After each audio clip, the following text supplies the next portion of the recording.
अथ श्री हनुमान स्तोत्रम्। नमामि दूतं रामस्य सुखदं च शूरद्रुमं पीनवृत्तमहाबाहुं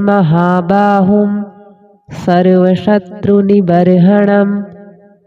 नानारत्नसमायुक्त कुण्डलादिविभूषितं सर्वदाभीष्टदातारं सतां वै दृढमाहवे वासिनं चक्रतीर्थस्य दक्षिणस्थगिरौ सदा तुङ्गाम्भोधितरङ्गस्य वातेन परिशोभिते नानादेशागतः सद्भिः सेव्यमानं नृपोत्तमः धूपदीपादिनैवेद्यः पञ्चखाद्यश्च शक्तितः भजामि श्रीहनुमन्तं हेमकान्तिसमप्रभं व्यासतीर्थयतीन्द्रेण पूजितं प्रणिधानतः त्रिवारं यः पठे नित्यं स्तोत्रं भक्त्या द्विजोत्तमः वाञ्छितं लभतेऽभीष्टं षण्मासाभ्यन्तरे खलु पुत्रार्थी लभते पुत्रं यशोर्थी लभते यशः विद्यार्थी लभते विद्यां धनार्थी लभते धनं सर्वथा मास्तु सन्देहो हरिः साक्षी जगत्पतिः यः करोति यत्र सन्देहं सो याति निरयं ध्रुवम् नमामि दूतं रामस्य सुखदं च शूरद्रुमं पीनवृत्तमहाबाहुं सर्वशत्रुनिबर्हणं नानारत्नसमायुक्त कुण्डलादिविभूषितं सर्वदाभीष्टदातारं सतां वै दृढमाहवे वासिनं चक्रतीर्थस्य दक्षिणस्थगिरौ सदा तुङ्गाम्भोधितरङ्गस्य वातेन परिशोभिते नानादेशागतः सद्भिः सेव्यमानं नृपोत्तमः धूपदीपादिनैवेद्यः पञ्चखाद्यश्च शक्तितः भजामि श्रीहनुमन्तं हेमकान्तिसमप्रभं व्यासतीर्थयतीन्द्रेण पूजितं प्रणिधानतः त्रिवारं यः पठे नित्यं स्तोत्रं भक्त्या द्विजोत्तमः वाञ्छितं लभतेऽभीष्टं षण्मासाभ्यन्तरे खलु पुत्रार्थी लभते पुत्रं यशोर्थी लभते यशः विद्यार्थी लभते विद्यां धनार्थी लभते धनं सर्वथा मास्तु सन्देहो हरिः साक्षी जगत्पतिः यः करोति यत्र सन्देहं सो याति निरयं ध्रुवम् नमामि दूतं रामस्य सुखदं च शूरद्रुमं पीनवृत्तमहाबाहुं सर्वशत्रुनिबर्हणं नानारत्नसमायुक्त कुण्डलादिविभूषितं सर्वदाभीष्टदातारं सतां वै दृढमाहवे वासिनं चक्रतीर्थस्य दक्षिणस्थगिरौ सदा तुङ्गाम्भोधितरङ्गस्य वातेन परिशोभिते नानादेशागतः सद्भिः सेव्यमानं नृपोत्तमः धूपदीपादिनैवेद्यः पञ्चखाद्यश्च शक्तितः भजामि श्रीहनुमन्तं हेमकान्तिसमप्रभं व्यासतीर्थयतीन्द्रेण पूजितं प्रणिधानतः त्रिवारं यः पठे नित्यं स्तोत्रं भक्त्या द्विजोत्तमः वाञ्छितं लभतेऽभीष्टं षण्मासाभ्यन्तरे खलु पुत्रार्थी लभते पुत्रं यशोर्थी लभते यशः विद्यार्थी लभते विद्यां धनार्थी लभते धनं सर्वथा मास्तु सन्देहो हरिः साक्षी जगत्पतिः यः करोत्यत्र सन्देहं स याति निरयं ध्रुवम् नमामि दूतं रामस्य सुखदं च सुरद्रुमं पीनवृत्तमहाबाहुं सर्वशत्रुनिबर्हणं नानारत्नसमायुक्त कुण्डलादिविभूषितं सर्वदाभीष्टदातारं सतां वै दृढमाहवे वासिनं चक्रतीर्थस्य दक्षिणस्थगिरौ सदा तुङ्गाम्भोधितरङ्गस्य वातेन परिशोभिते नानादेशागतः सद्भिः सेव्यमानं नृपोत्तमः धूपदीपादिनैवेद्यः पञ्चखाद्यश्च शक्तितः भजामि श्रीहनुमन्तं हेमकान्तिसमप्रभं व्यासतीर्थयतीन्द्रेण पूजितं प्रणिधानतः त्रिवारं यः पठे नित्यं स्तोत्रं भक्त्या द्विजोत्तमः वाञ्छितं लभतेऽभीष्टं षण्मासाभ्यन्तरे खलु पुत्रार्थी लभते पुत्रं यशोर्थी लभते यशः विद्यार्थी लभते विद्यां धनार्थी लभते धनं सर्वथा मास्तु सन्देहो हरिः साक्षी जगत्पतिः यः करोत्यत्र सन्देहं स याति निरयं ध्रुवम् नमामि दूतं रामस्य सुखदं च सुरद्रुमं पीनवृत्तमहाबाहुं सर्वशत्रुनिबर्हणं नानारत्नसमायुक्त कुण्डलादिविभूषितं सर्वदाभीष्टदातारं सतां वै दृढमाहवे वासिनं चक्रतीर्थस्य दक्षिणस्थगिरौ सदा तुङ्गाम्भोधितरङ्गस्य वातेन परिशोभिते नानादेशागतः सद्भिः सेव्यमानं नृपोत्तमः धूपदीपादिनैवेद्यः पञ्चखाद्यश्च शक्तितः भजामि श्रीहनुमन्तं हेमकान्तिसमप्रभं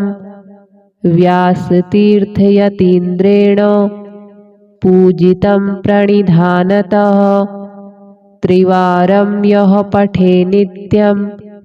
स्तोत्रं भक्त्या द्विजोत्तमः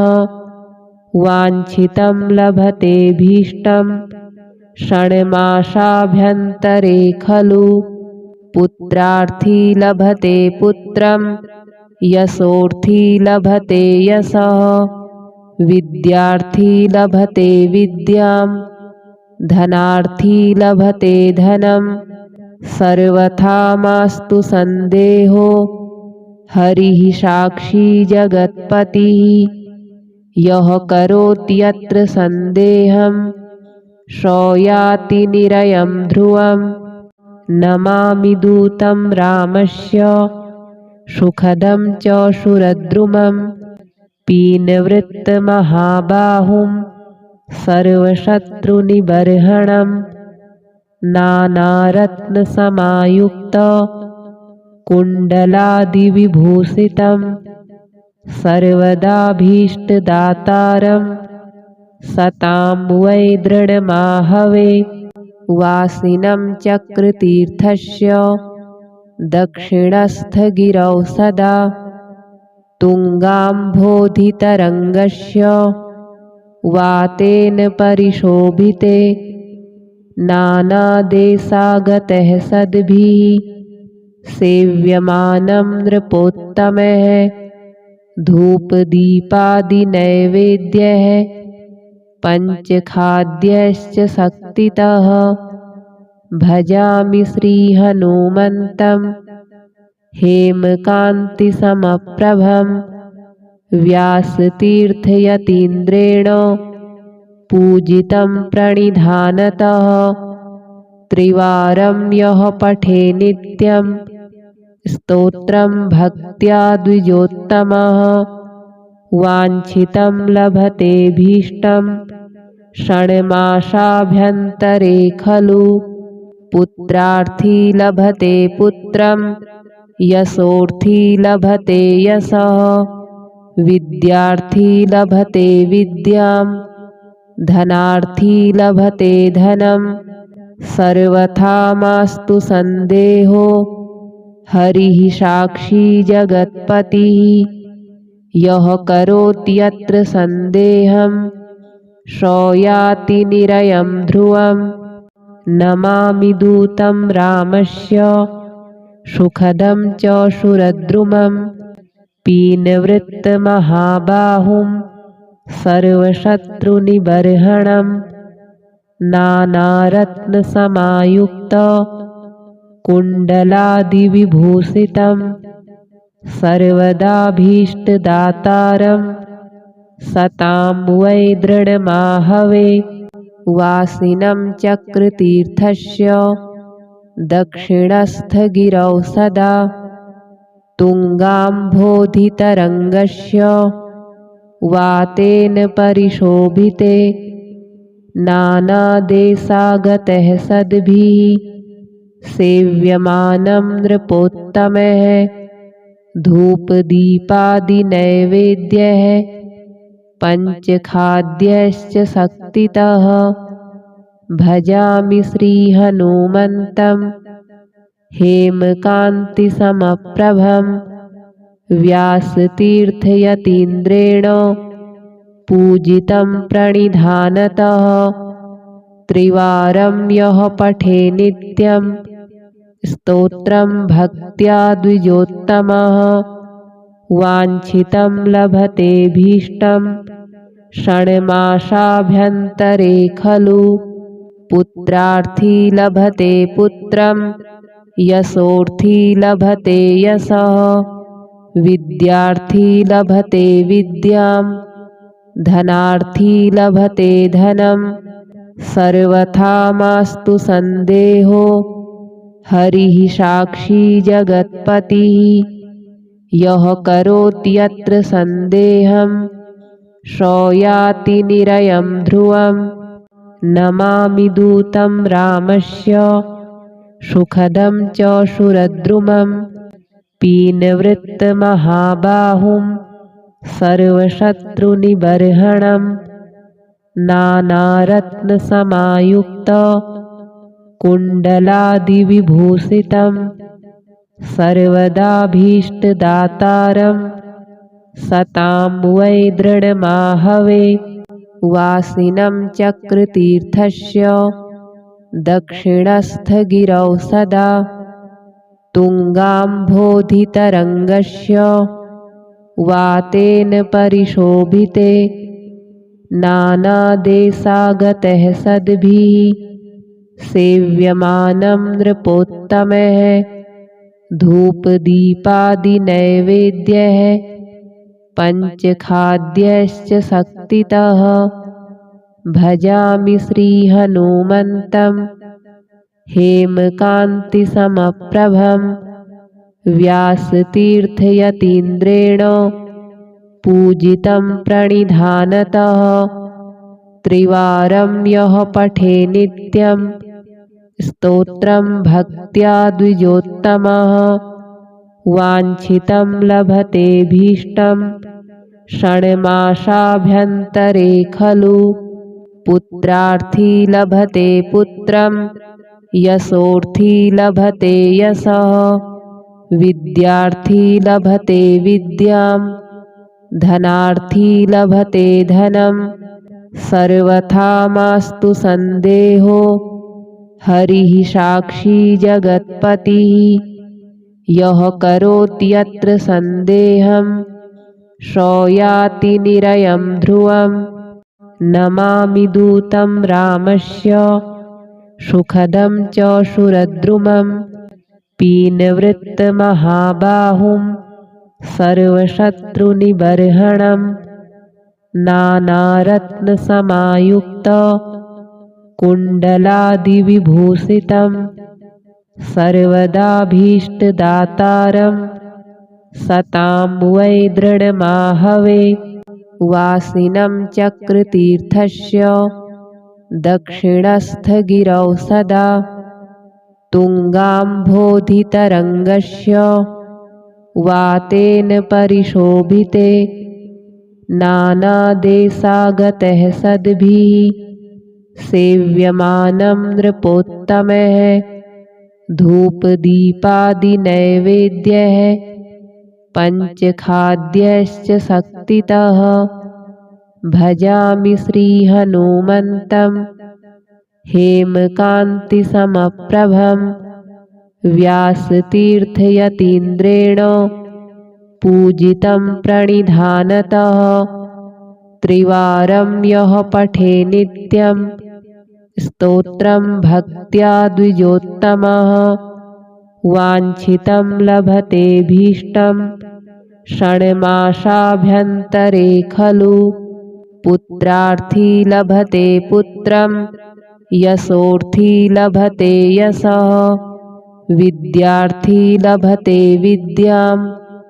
धनार्थी लभते धनं सर्वथा मास्तु सन्देहो हरिः साक्षी जगत्पतिः यः करोति यत्र सन्देहं सो याति निरयं ध्रुवं नमामि दूतं रामस्य सुखदं च शूरद्रुमं पीनवृत्तमहाबाहुं सर्वशत्रुनिबर्हणं नानारत्नसमायुक्त कुण्डलादिविभूषितं सर्वदाभीष्टदातारं सतां वै दृढमाहवे वासिनं चक्रतीर्थस्य दक्षिणस्थगिरौ सदा तुङ्गाम्भोधितरङ्गस्य वातेन परिशोभिते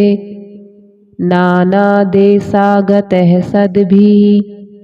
सेव्यमानं नृपोत्तमः धूपदीपादिनैवेद्यः पञ्चखाद्यश्च शक्तितः भजामि श्रीहनुमन्तं हेमकान्तिसमप्रभं